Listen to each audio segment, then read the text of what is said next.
the coronation of King Charles III. We bring you all the important updates, including Meg and Harry gossip and the musings of ABC's Stan Grant. Tick-tock! Time is ticking as TikTok overtakes Twitter as the tip-top target for new censorship laws around the world. All the latest from WokeBet as Disney faces backlash over its agenda-driven content that isn't very good anymore. And INN celebrates its first anniversary! How some lost socks from the top drawer are making their way in the news industry in formation.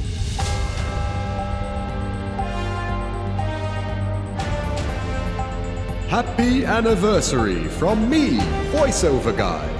Welcome to the second year of Information News Network with Brian Sockington and Sandy Hosier. And stay with us as Joe Sockett forces himself to acknowledge Novak Djokovic's latest tennis record. And Jane Bunyan reminds us about the ongoing weather crisis and the earthquake that shook Melbourne just a little bit.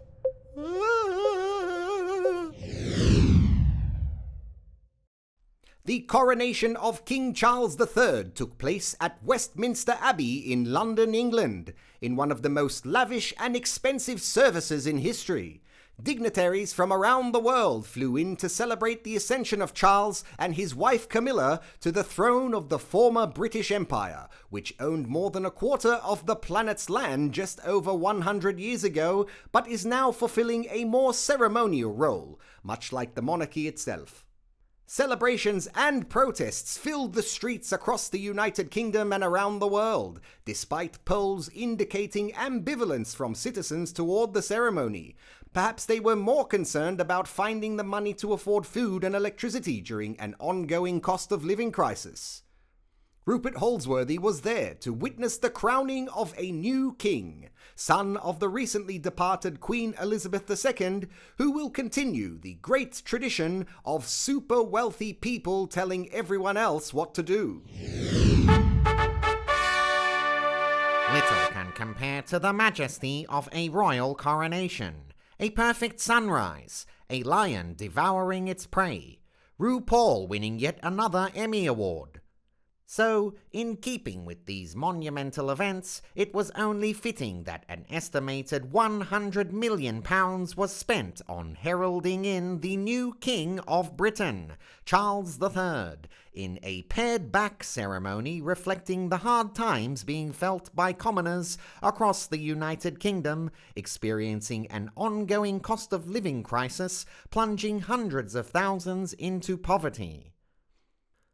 The organising committee, codenamed Operation Golden Orb, has yet to disclose the official cost of the King's coronation, expected to be around 4 times more expensive than the previous record held by King George VI, and 5 times higher than the coronation of the King's mother, the glorious and recently departed Elizabeth II. INN's own Mabel and Dorothy Cankle were at Westminster Abbey, reporting on whether it was worth the money. What a wonderful honour it was to experience history in the making with you, Dot, on behalf of everyone watching on INN. Oh, it was great, Mabel. Especially because we didn't have to pay to be there. I reckon that's what King Charles was thinking too as he made his way to Westminster Abbey in his £3.5 million golden carriage. Oh, it was freezing, eh? All those people were soaked. Well, soaking the public's an important part of the ceremony, Dot. The smart ones brought those warm, fluffy hats. Yeah, that was clever. All of King Charles's best friends were there. Katy Perry was there, looking lovely. And Lionel Richie, he's about the same age as Charles, you know. No. Yeah, he's a spunk, that Lionel is. Nick Cave rolled up, but everyone was too scared to sit near him. Now, who was that by himself? Nick Cave? No, not Nick Cave. This one, the redhead one in the suit. Yeah, that's the King's son, Harvey or something, remember? Oh, yeah, that's right. Oh, and there's the King's brother, Andrew. Good to see they've got him all wrapped up so he can keep his hands to himself throughout the ceremony. Oh, that's a relief. I think Charles was ready to leave the carriage here. Let's listen into what he's saying to Camilla. I just don't think their midfield's strong enough to make the top 8, darling. There are quite simply too many quality teams this year. He's talking about your Bombers there, Dot. Get lost, Mabel. It's those battered old Tigers he's talking about. You know it. Look, they might be old, but they're premiership champions, most of them. Come on, they don't have the run and gun you need in the modern game anymore. I don't know. I suppose you went to the Dreamtime game then. And miss my Bombers beating your mob by a point. I'm surprised you brought it up. Get lost, Dot. We've got the king barracking for us now. Mabel, are we missing anything important that happened during the King's Do? Nah, don't worry about it. It took them 10 minutes just to announce all of the king's titles, remember? Oh, yeah. Jeez, that was boring. Made his name look like one of those Sri Lankan cricket players. Good one, Dot. What was that? Oh, no, that was just the Ghoul of Westminster. He's harmless. Glad I didn't spot him at the ceremony, Dot. I would have wet myself. It was freezing inside the Abbey too. Why didn't they put the heaters on, Mabel? Sure, you're kidding, aren't you? Haven't you seen how much electricity is in England? Yeah, but the king could have forked out some coin for that. He's just inherited the royal family's $28 billion fortune, the bloody miser. Yeah, nah, fair enough. Would have been less embarrassing too than changing His Majesty into his warm clothes. He's not a baby, changing him in the middle of church like that. But he did look nice and warm in that fluffy robe and hat they gave him. Should have just put the heater on for a minute, I reckon. Well, that was almost it. Charles opened a few presents. There were a lot of boring ones. I don't think anyone knew what to get him. Although those gardening gloves were fantastic. He probably got stuck into a bit of weeding when he got home. Great weather for a spot of weeding, wasn't it? It was perfect. So they got him and the whole gang back up to the royal balcony for one final wave to the soaking wet peasants below. And that was it. A marvellous occasion and well worth the money, I would have thought. Well, you don't do these things every day, do you? Yeah, nah, you're right, you know. And with Charles becoming the oldest monarch in British history, old Brian Sockington at INN might have to send us back over to England for the next coronation soon, eh? Yeah, I hope so. First class flight would be nice too, eh? Jeez, Dot, one sniff of royalty, eh? You'll want to ride in the golden carriage next. Get lost, Mabel. Some were less than enthusiastic about the royal event.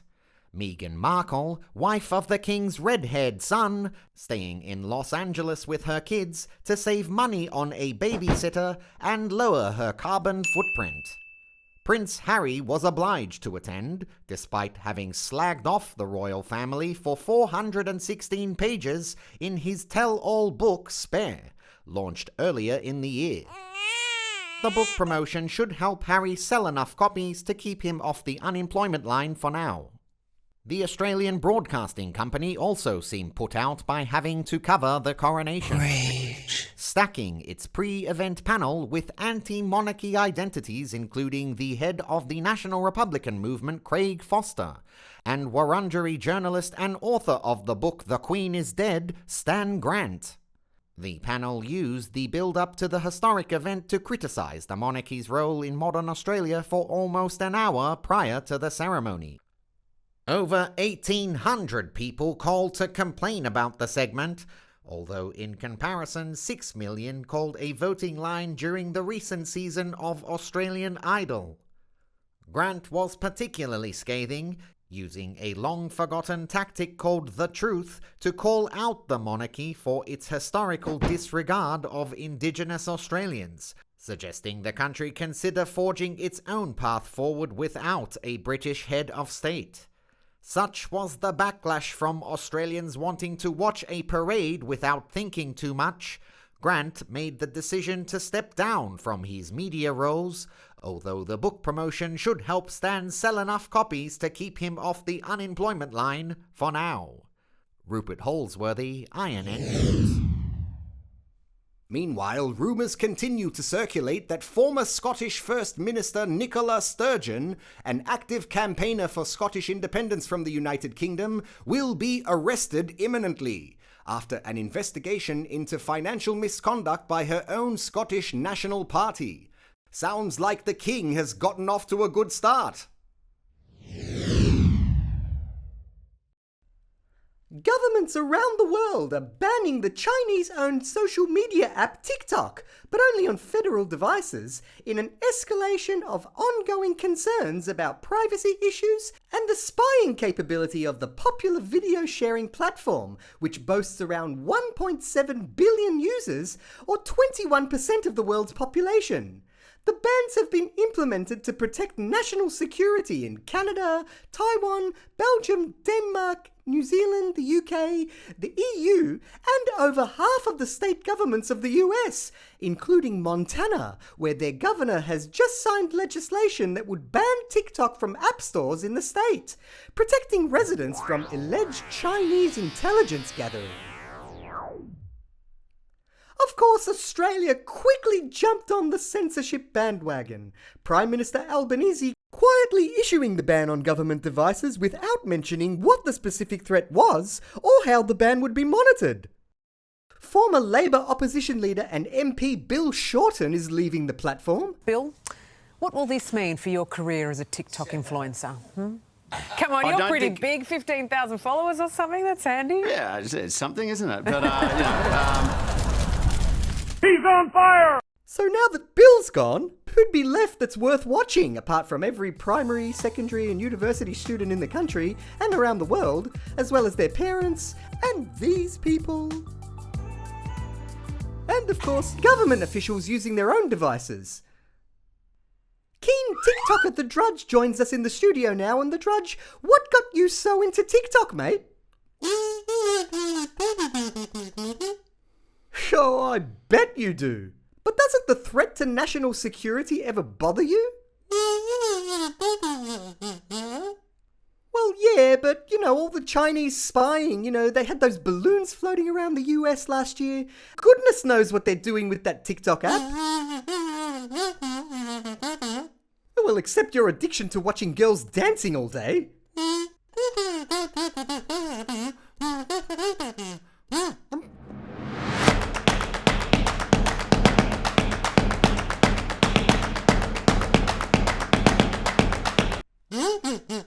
Oh, jeez! Is she old enough to do that?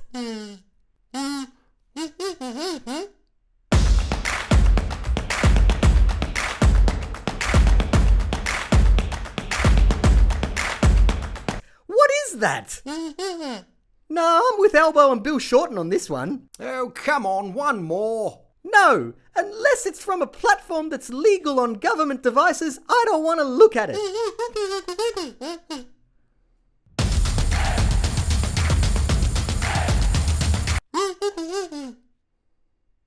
Hey, Sandy. Yes, Brian? Did you hear my grandmother stopped posting on TikTok? Oh, that's a shame. Yes, she's on Only Nans now. Oh, jeez, Brian. Only Nans. A quick cross now to Larry and Wayne at WokeBet.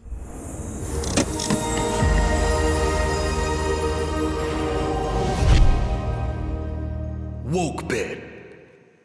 Hello, Larry. What should punters be throwing their money away on this month?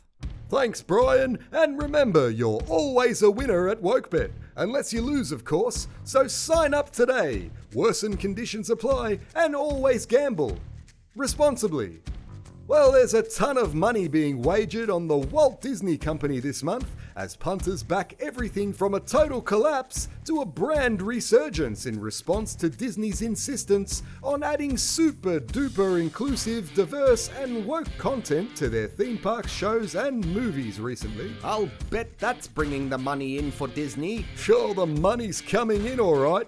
Every woke better out there is making more coin than Scrooge McDuck at the moment, punting on Disney policies like theme park price hikes, barely above the minimum wages, mandatory diversity, inclusion and critical race theory education, and giving its characters gender-neutral makeovers. Now, you new woke betters might have missed these ones, but you can get great odds on Disney Plus raising their prices to cover the 4 million cancelled subscribers they've had so far this year. and the $300 million box office loss on their latest animated flop, Strange World. Sounds like some great odds there, Larry, especially since last year's admission of their not-so-secret agenda. Our leadership over there has been so welcoming to my not at all secret gay agenda. And so I feel like I don't have to be afraid to wherever I could, just basically adding queerness to if you see anything queer in the show, I'm proud of them. But I just was no one would stop me and no one was trying to stop me. Let's cross to Wayne Calcetti quickly. I think he's got a pretty nice quaddie for us. Woke bed. Okay, Panthers, I need to do this quickly today, but I have a nice little quaddie on the next 4 Disney movies that you'd be stupid to miss out on. Wayne, I can't find my Little Mermaid DVD. Did you move it somewhere? I haven't used the DVD in 10 years, honey. Well, I can't find it. Where are you? Oh, jeez. Here we go. We've seen the Captain Marvel become a woman, and then Miss Marvel and her friends, so the first leg of our multi is on a trans superhero within the next year, perhaps based on brand new trans comic book character Sheila Sexton, also known as Escapade. The latest Indiana Jones saw Harrison Ford's heroic archaeologist completely humiliated throughout the entire movie by his new female companion Helena. We're betting on Phoebe Waller-Bridges' character to be rewarded by becoming Indiana Jones in a new film of her own, especially now that you can change your name and gender without a physician's report in most US states. Our third leg is an overs bet on the number of references to systemic racism in Disney's Elemental. We've set the line at a very reasonable 6, although you can double your money with a bet of 12 references or more, which looks very likely. And we're taking a punt on Disney's upcoming remake of Snow White and the Seven Dwarfs. After this very diverse group of dwarves were replaced by these digital ones, we're betting on them teaming up with AI, unionizing, and then demanding equal pay as their female Latina co-star, which shouldn't be too much, right? And when that multi-bet comes up, you'll have enough money to pay for Disney Plus and take the missus to Disneyland. Where did you go? If I find out you're doing woke bet again, you know what I'll take. You'll have to give them back to me first. Jeez, I think we better leave Wayne there, I reckon, before he gets into even more trouble. Yes, although I'm not sure how much more trouble he could be in living with Bella. Thanks, Larry. Larry Fillmore and Wayne Calcetti there with the latest from WokeBet.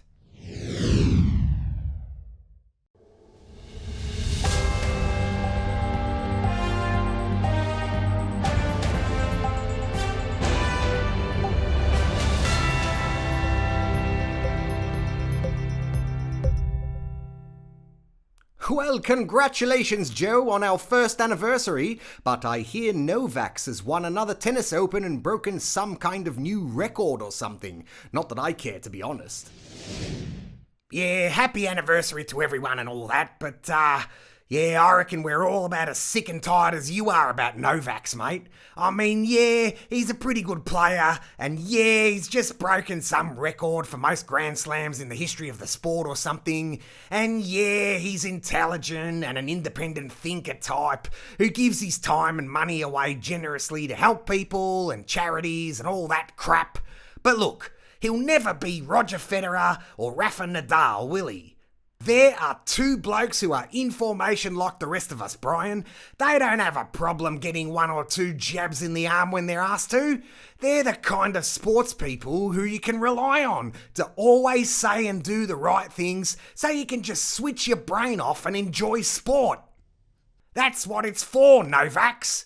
Anyway, here's a picture of the bloke winning the French Open at Roland Garros over Casper Ruud. But now, if you don't mind, I'm going straight into the sports wrap, mate. I've had enough of this guy. 2-time series champion Joseph Newgarden wins the 107th Indianapolis 500. There's a great bloke.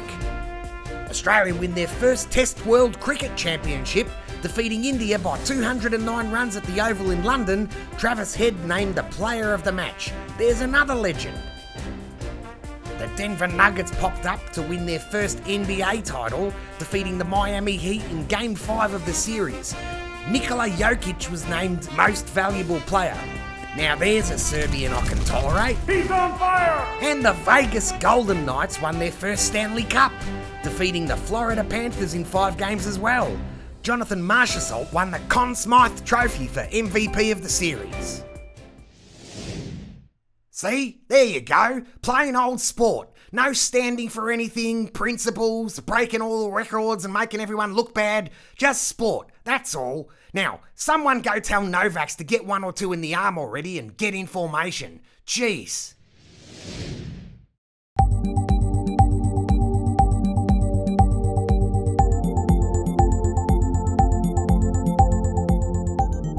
Well, Jane, we're all a little shaken by the latest earthquake in Melbourne. Bring us up to date, will you?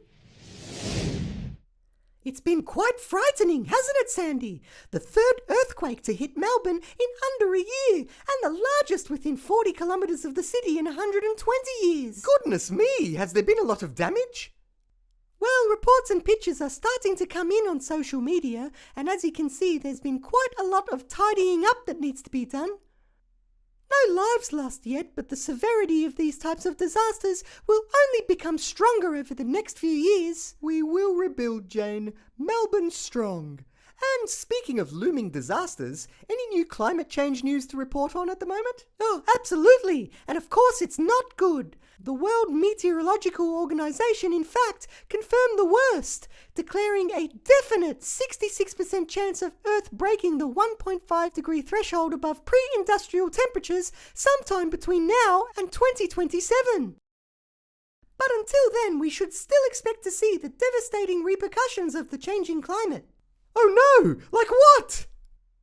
Well, it's predicted that there'll be more rain where it rains, like in the UK, more heat where it's hot, like in Australia, and more storms where there are storms, like in America and stuff. So it's probably time for climate skeptics out there to go and apologise to that colleague at work who's been warning them about this for years in the tea room. Yes, you're probably right, Jane. And perhaps the apologies could extend to the climate heroes in the Netherlands too. Oh, absolutely. It's hard to believe that police in The Hague could still be stuck in climate denial, arresting 15,000 Extinction Rebellion protesters for simply informing the public about the catastrophe by creating another catastrophe that blocks sections of the A12 motorway. Actually, protests were held all around the world, including people gluing themselves to the roads, spraying artworks, stopping public events, and damaging private property. I mean, how else are we going to get people to take this issue seriously? All they want to say is... Oh, I agree, but we're right out of time today, unfortunately. Hopefully they'll keep clear of our roads and stop acting like children so we can all get to work on time, right, Jane? Well, that's not really the point. Thanks, Jane. Well, I believe congratulations are in order, Sandy, on our 1st anniversary. Oh, you wish. No, I mean for the show. Oh, right. Yes, we couldn't have done it without you, mate. Oh, well, thank you, Sandy, but it takes a whole team to put this show together, and one very hard-working hand. Yes, and we're all very excited to see this behind-the-scenes thing the hands put together. I think he was actually pretty nervous about it. Oh, really? How do you know that? Just a feeling I get down there. Yes, I'm aware of that feeling myself, actually. Anyway, here's a quick look at how INN came together over the last year, from sudden unemployment to Information News Network.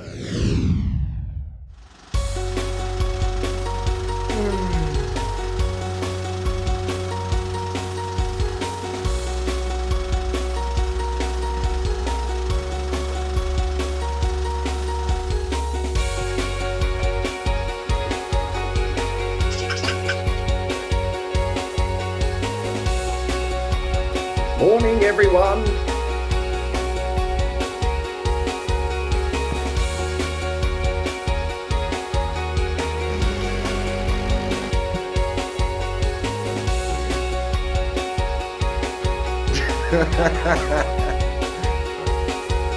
Testing 1, 2, 3.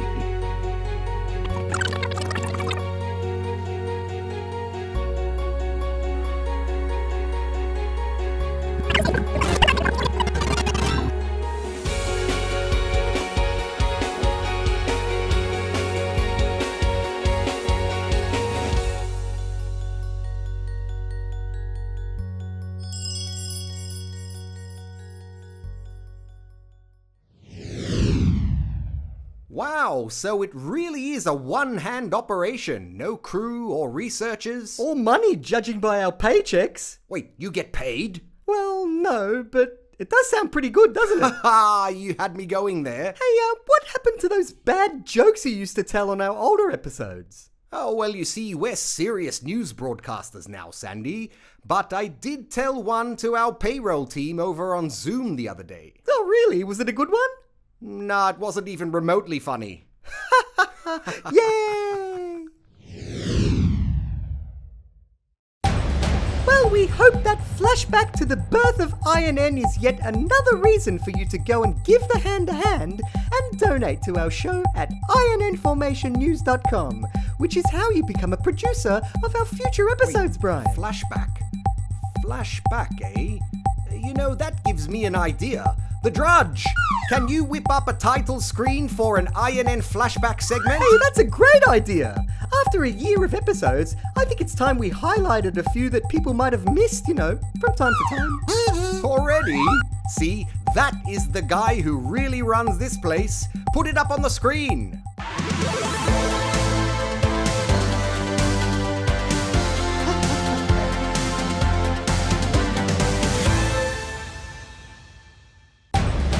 It's so retro!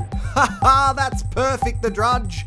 Look out for INN flashbacks during upcoming episodes and on Facebook and Twitter. And remember to like and share us with your friends. Head to INNformationnews.com to donate, start a subscription, or grab some merchandise to show the world just how information you are. And until our next episode, may our news be your views, and goodbye. Bye for now.